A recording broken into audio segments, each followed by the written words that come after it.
RBI द्वारा recently जारी की गई एक बुक जिसका नाम बी अवेयर है। इस बुक से हम ऐसे बैंकिंग रिलेटेड फ्रॉड्स के बारे में जानेंगे जो आज के समय में किसी के साथ भी हो सकता है, और अगर हम इन फ्रॉड्स से बचने के लिए सही कदम सही समय पर नहीं लेंगे तो हमारी मेहनत के पैसे चंद मिनटों में गायब हो सकते हैं। Welcome to Bank Tube. मैं अंकिता आज बात करने जा रही हूँ latest banking frauds and its precautionary action का first part. So let's start. Point number 1, phishing links.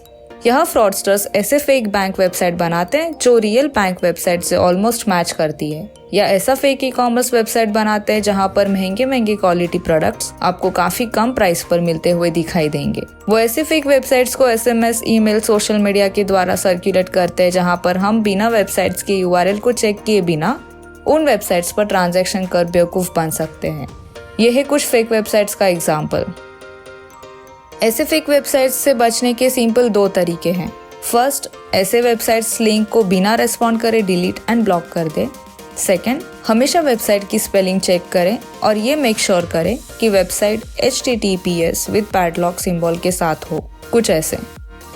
आगे चलते हैं नंबर 2 पर, ATM कार्ड स्कीमिंग। आजकल हम पैसे निकालने के लिए बैंक से ज्यादा ATM पर डिपेंडेंट है, लेकिन क्या होगा अगर आपके ATM की जानकारी, उसका पिन चोरी हो जाए तो?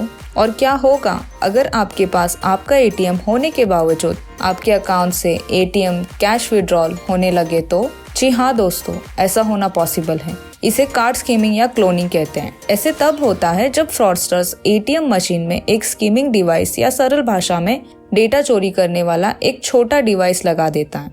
एक स्कीमिंग डिवाइस के ATM में इंस्टॉल होने के बाद जैसे ही आप कार्ड स्वाइप करते हो, ATM डेटा उस डिवाइस में स्टोर हो जाता है, जिसके मदद से वो एक डुप्लीकेट कार्ड बना लेता है। और रही बात ATM पिन की, उसे चुराने के लिए फ्रॉडस्टर डुप्लीकेट कीपैड या पंच होल कैमरा का इस्तेमाल करता है, और इसी वजह से लोगों के पास अपने ATM होने के बावजूद उनके पैसे डुप्लीकेट ATM से विड्रॉ हो जाते हैं। कार्ड स्कीमिंग से बचना तो इम्पॉसिबल है, बट फिर भी हम कुछ प्रिकॉशंस लेकर फाइनेंशियल लॉस से बच सकते हैं। जैसे कि ATM में जाने के बाद हमेशा हाथ लगा के चेक करें कि कोई एक्स्ट्रा डिवाइस, कीपैड या ATM स्वाइपिंग स्लॉट के यहाँ तो नहीं लगा हुआ है। हमेशा पिन डालते समय अपने एक हाथ से कीपैड को छुपा लें, किसी अननोन की भी हेल्प ना लें कैश विड्रॉ करने के लिए। ऐसे फ्रॉड होने पर बैंक को इसके बारे में तुरंत बताएं। अब चलते हैं हमारे पॉइंट नंबर 3 पर, इंस्टॉलेशन ऑफ अनवेरिफाइड एप्स। हम बहुत सारे ऐप प्ले स्टोर पर सर्च करते हैं और उसे डाउनलोड भी करते हैं। सिमिलरली बहुत सारे इंटरेस्टिंग ऐप जो कि एक फेक ऐप होते हैं, हमें SMS लिंक्स या एडवर्टाइजमेंट के द्वारा हमें दिखाई जाते हैं और हम उन ऐप्स को इंटरेस्टिंग और एक्साइटिंग समझकर डाउनलोड कर लेते हैं। जैसे ही आप उन ऐप्स को डाउनलोड करते हो, वो ऐप्स आपसे बहुत सारे परमिशंस मांगने लगता है जिनकी एक्चुअल में जरूरत नहीं होती। इन ऐप्स के परमिशंस को एक्सेप्ट करते ही फ्रॉड गैंग आपके डिवाइस में रखे हुए आपके कीमती पासवर्ड और बैंकिंग डिटेल्स को एक्सेस कर आपके साथ फाइनेंशियल फ्रॉड कर सकते हैं। इसे बचने का सिंपल तरीका है, आप ऐसे मन लुभाने वाले ऐप्स से बचें और उन्हें बिल्कुल भी डाउनलोड ना करें।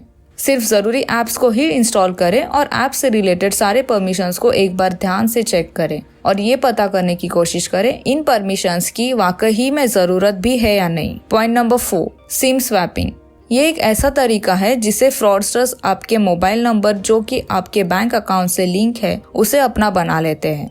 वो कैसे? तो वो एक फेक टेलीफोन ऑपरेटर बनकर आपको कॉल करते हैं, आपको अलग अलग तरीके के ऑफर्स देता है, जैसे कि additional 5 GB data, extra 3 month validity, etcetera etcetera, जिसे सुन आप भी खुश हो जाते हो। वो ऑफर पाने की चाह में वो आपसे सिम कार्ड का नंबर मांगता है और साथ ही में ऑफर को वैलिड करने के लिए OTP मांगता है। जैसे ही आप उसे OTP देते हो, आपके मोबाइल से नेटवर्क गायब हो जाता है और डुप्लीकेट सिम या eSIM के तौर पर उसके फोन में आपका मोबाइल नंबर का सिम एक्टिवेट हो जाता है। और फिर क्या, एक बार मोबाइल नंबर मिलते ही वो ना जाने कितने सारे फ्रॉड्स आपके साथ कर सकता है जो आप सोच भी नहीं सकते। इसे बचने का सीधा उपाय ये है, कभी भी आप आपके सिम नंबर को किसी के साथ डिस्क्लोज ना करें। और अगर आपके एरिया में अच्छा नेटवर्क टावर होने के बाद भी आपको बहुत समय तक सिग्नल ना आए तो जल्द से जल्द आपके मोबाइल नेटवर्क ऑपरेटर को कॉल करें या तो स्टोर विजिट कर इसकी जानकारी दें ताकि वो सही समय पर एक्शन लेकर आपके हार्ड अर्न मनी को डूबने से बचा सके। Point number 5, juice jacking. जब भी हम बाहर ट्रैवल करते हैं हमारी मोबाइल की बैटरी खत्म होना एक आम बात है और उसी समय अगर हमें कोई मोबाइल चार्जिंग पॉइंट मिल जाए तो हमारी जान में जान आ जाती है। लेकिन यही चार्जिंग पॉइंट आपको बहुत बड़ा फाइनेंशियल लॉस दे सकता है। फ्रॉडस्टर इसी चार्जिंग पॉइंट को as a data transfer device की तरह यूज करते हैं और जैसे ही आप इन चार्जिंग पॉइंट को यूज करते हैं आपका सारा डेटा आपके मोबाइल से उन चार्जिंग पॉइंट में फिट स्टोरेज डिवाइस में चला जाता है और उस डेटा का फिर मिसयूज किया जाता है। इसीलिए पब्लिक और अननोन चार्जिंग पॉइंट या केबल का इस्तेमाल अवॉइड करें। Point number 6, online job fraud. Corona के बाद आजकल वर्क फ्रॉम होम जॉब की डिमांड काफी बढ़ गई है और साथ ही साथ फेक जॉब वेबसाइट की तादाद भी। ऐसे फेक जॉब वेबसाइट्स पर बहुत से लोग ऑनलाइन फॉर्म भरते हैं और फ्रॉडस्टर्स बड़े बड़े कंपनीज के ऑफिशियल्स बन के कैंडिडेट्स के इंटरव्यू तक कंडक्ट करते हैं और फिर जॉब देने के बहाने उन्हें registration charges, mandatory training charges, laptop charges के नाम पर भारी भरकम पैसे लेते हैं और एक बार पैसे मिलने के बाद वो गायब हो जाते हैं। ऐसा 18 से 30 साल की एज वालों के साथ अक्सर होता है। आप हमेशा ध्यान रखें कि कोई भी जेन्युइन कंपनी कभी भी आपसे ज्वाइनिंग के लिए 1 रुपया नहीं मांगती। सो नेवर पे एनी चार्जेस फॉर जॉब।